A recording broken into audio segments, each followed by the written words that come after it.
4 tahun memang dari per tahun ya itu ada kenaikannya ya nggak banyak, cuman pasti ada omset naik. Omset adalah penghasilan baru kotor ya, omset itu penghasilan seluruh kotor. Tahun pertama saya sekitar 6 sampai 9 juta. Tahun kedua 12 sampai 15 juta. Tahun ketiga bisa sampai 18 juta, 15 sampai 18. Yang tahun keempat, ini jalan tahun keempat sekitar 20 sampai 30 juta. Untuk omset laundry, omset ya, bukan hasil bersih. Kalau hasil bersih nanti dikurang dari karyawan, pengeluaran, sewa ruko, bla bla bla bla. Nah, itu. Berarti terus menambah ya Pak tiap penghasilannya tiap tahun? Iya, kalau sebanyaknya laundry seharusnya semakin bertambah. Sebagai apa? Dengan daya tumbuh laundry setiap daerah, mungkin setiap jalan ada 3, 4, 5, 6 laundry, itu membudayakan masyarakat sekitar untuk ngelondri sebenarnya. Bukan malah kita contohnya biasanya 5 bulan karena 5 juta contohnya ya, 5 juta omsetnya. Tapi karena banyaknya laundry jadi berkurang. Enggak. Dia semakin banyaknya laundry membudidayakan masyarakat sekitar untuk laundry. Jadi malas nyuci. Budidayakan malas nyuci. Jadi kita ya masyarakat ibu-ibu yang berkarir nggak sempet, waktunya cuma di cucian banyak, mereka tuh laundry. Karena lebih hemat, lebih praktis di laundry daripada nyuci di rumah. Soalnya ya habis waktu, nggak ada waktu lah untuk wanita karir. Jadi omset semakin tambah, nggak takut dari itu. Dan itu juga dipengaruhi oleh marketing kita, gimana kita ngasih marketing, database dari pelanggan, kita kasih diskon ke pelanggan. Jadi laundry itu jadi kepercayaan ibu-ibu lah, ataupun anak-anak mahasiswa. Jadi hemat kan, jadi kepercayaan mereka untuk laundry. Jadi tergantung ownernya diri masing-masing lah. Kita nggak bisa kayak ya udah gitu aja, karena kita laundry itu punya sistem, punya SOP masing-masing. Laundry punya SOP masing-masing, punya sistem, cara kerja, libur, gaji, dan semuanya bla bla bla. Berarti laundry itu berperan penting banget ya Kak ke masyarakat sekitar kayak itu. Kalau sekarang sudah menjadi kebutuhan masyarakat. Kalau sekarang udah menjadi kebutuhan masyarakat. Karena kenapa? Ya semua orang pasti mau laundry. Semua orang. Cuman kadang-kadang terbentur dengan dana. Kadang-kadang terbentur karena ya di situ bisa lihat dananya segitu. Jadi mereka itu mau laundry karena punya penghasilannya berapa. Kalau contohnya dia nggak punya penghasilan kayak UMKM biasa atau UMR biasa, laundry ya berat. Soalnya dia nggak punya kayak basis UMR, gaji UMR. Biasa nyuci di rumah, nggak apa-apa. Itu kan terpulang dari masing-masing individual. Tapi sekarang laundry itu sudah menjadi kebutuhan masyarakat, sudah menjadi satu kebutuhan masyarakat. Tergantung. Buka laundry ini nggak bisa kita kayak modal awalnya berapa. Setiap laundry itu punya market beda-beda. Kayak gini, kamu mau targetnya tuh mau kemana? Mau menengah ke bawah, menengah ke atas. Jadi target kamu siapa? Kalau kamu menengah ke bawah, mesin cuci yang biasa, dijemur juga bisa dengan modal yang minimal, harga juga bisa. Jadi kamu harus punya target tuh, target market kamu itu siapa. Jadi kalau menengah ke bawah, saya harus punya komersial mesin yang bisa ngerjain 2 jam selesai. Mau packing, mau koreksi lagi, mau di checking lagi, di spotting lagi bajunya. Jadi saya targetnya menengah ke atas. Kalau menengah ke atas, saya register sebagai UMKM mikro kecil, minimal modal 50 juta. Beda sama kayak penyewaan ruko ya, tanpa sewa ruko beda. Kalau ini untuk UMKM kecil starting dari 50 sampai 100 juta. Kalau saya individually 100 juta. Jam kerja normalnya laundry itu tergantung masing-masing ya. Kalau ada suatu tempat itu bisa 24 jam. Kalau punya saya jam 8 pagi sampai jam 8 malam. Ya, jam 8 pagi sampai jam 8 malam. Kalau saya, tapi beda-beda laundry, beda-beda tempat. Ada yang rawan jam 6 sudah banyak maling, pasti biasanya itu jam 5. Biasanya itu jam 6. Ataupun ada yang kalau di kota bisa jadi 24 jam dia open karena self service mungkin. Karena sekarang kan kalau laundry ini bukan self service, dia kita punya jasa, ada karyawan untuk nyuci ini ya. Kalau self service kan customer itu nyuci laundry yang pakai kartu, jadi dia bisa self service sendiri dan lebih murah self service. Cuman ya rugi waktu juga. Kerja kita semua karyawan diharuskan bisa semua. Sistem kerja ya, sistem kerja SOP kita mengambil karyawan yang bisa semua. Walaupun nggak edukasi, kita akan training mereka ke Asosiasi Laundry Indonesia karena kita bekerja karena di bawah kita nih di bawah Asosiasi Laundry Indonesia, bukan Palembang ya, Indonesia. Jadi kita terregistrasi di situ Asosiasi Laundry Indonesia, punya juga izin usaha juga. Jadi mereka itu kita training dulu. Kita training 1 bulan untuk di bagian cuci, menggosok, habis itu gimana operasional mesin, dryer dengan packing dan gimana melayani masyarakat. Melayani orang itu ada ilmunya, gimana kita nerima ya. Gimana kita mau ngomong, kalau ada komplain semua ada ilmunya. Itu SOP itu harus dijalani.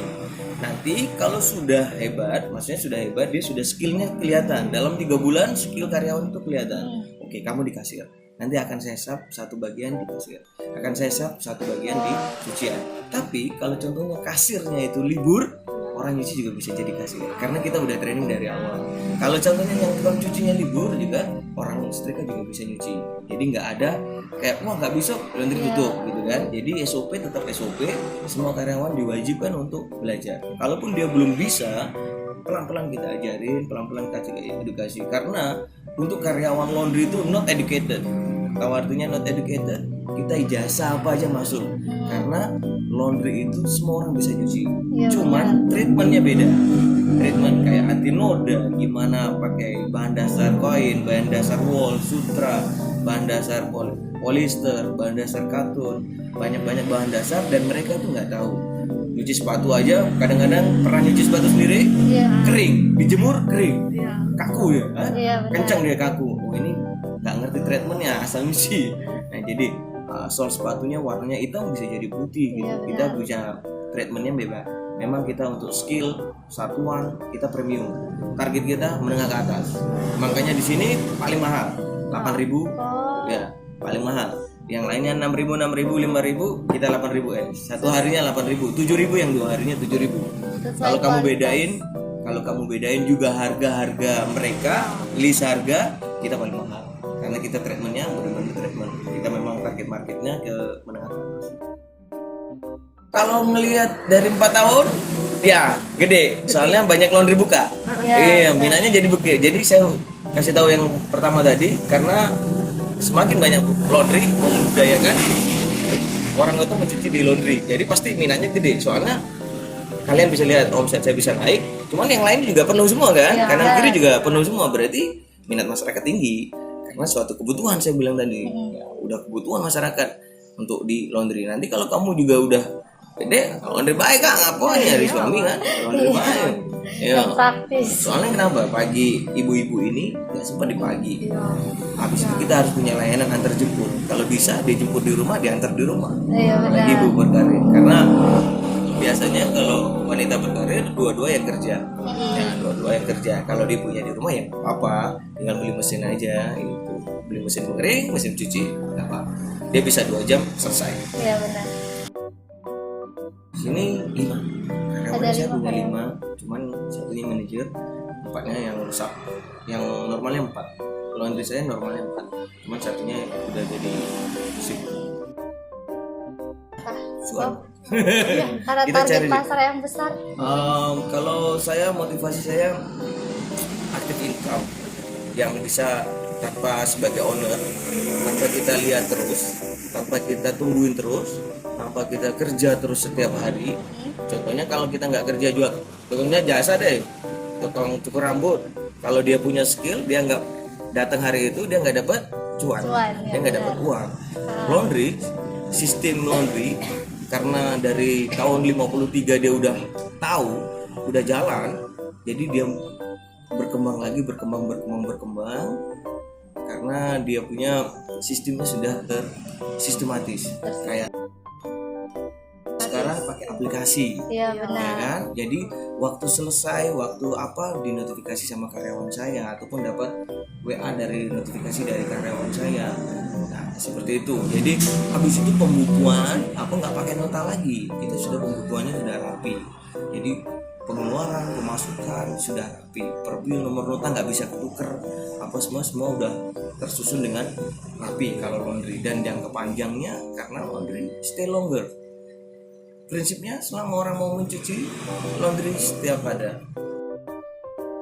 Kasih apa gratifikasi, tahu gratifikasi kalau orang tahunan kita kasih kalender mungkin, ya kan, kasih souvenir mungkin, kasih diskon, ya itulah gratifikasi kita untuk mempertahankan yang karyawan ataupun customernya juga. Sistem keuangan di laundry ini sudah tertata rapi dan Kita pakai aplikasi, jadi iya semua tertata rapi, pembukuannya, hariannya, omsetnya, semua bisa dilihat di aplikasi. Jadi kita nggak ada yang harus tiap bulan ngitungin berapa nih uangnya, berapa pengeluarannya gitu, enggak. Jadi kita udah set setiap bulan, tinggal gaji karyawan, bayar ruko, yang lainnya harian juga sudah bisa. Soalnya kita juga harian kayaknya beli plastik, deterjen, udah dipotong duit harian. Jadi kita udah tahu untuk setor ke saya, jadi berapa, sudah semua real. Maksudnya uangnya real, gitu, nggak ada uang selama gitu. Nah kalau itu sistem pemasarannya tadi biar menarik minat masyarakat tadi kan. Oke. Kalau saya karena target marketingnya saya menengah ke atas, ya ke bawah juga ambil gitu kan. Iya. Soalnya ada kering cuci lipat juga 5.000 per kilo. Jadi kita targetnya banyak. Kalau pertama kali buka dulu belum ada kayak ibu-ibu tuh nggak ngerti pasar tuh bingung. Benar. 2018 2019 itu belum. Jadi saya pakai brosur dulu. Terus itu stay di depan, kasih tahu ke orang-orang di jalan-jalan. Nah, yang kedua adalah dipegang Pak RT, Pak RW-nya, Pak Lurahnya, Pak tolong dukung marketing. Ini brosur gratis hadiahnya. Oke, dulu abis itu kasih tahu ibu-ibunya, kasih tahu ibu dari mulut ke mulut, ibunya, oh ini saudara-saudara, setiap saudara saya diskon. Awal-awal saya buat seperti itu. Habis itu saya buat sistem marketing kayak media sosial stronger. Saya buat Google Business, posisi dulu, dibuat di posisi dulu, titik dulu, habis itu register di Google Map-nya, register dulu, habis itu buat TikTok-nya, Instagram-nya, Facebook-nya, fanpage-nya saya semua buat. Kalau kalian buat kalau mau lihat mau datanya apa, tuh ketik aja di Google Captain Laundry, keluar semua ratingnya berapa. Oke, semuanya ada Captain Laundry. Karena laundry ini punya kapten, saya nakoda, jadi namanya Captain Laundry. Sejarahnya kayak gitu. Karena saya nggak ada kerjaan setiap di darat, saya coba buat iseng-iseng buat usaha. Sampai akhirnya udah sampai jalan 4 tahun.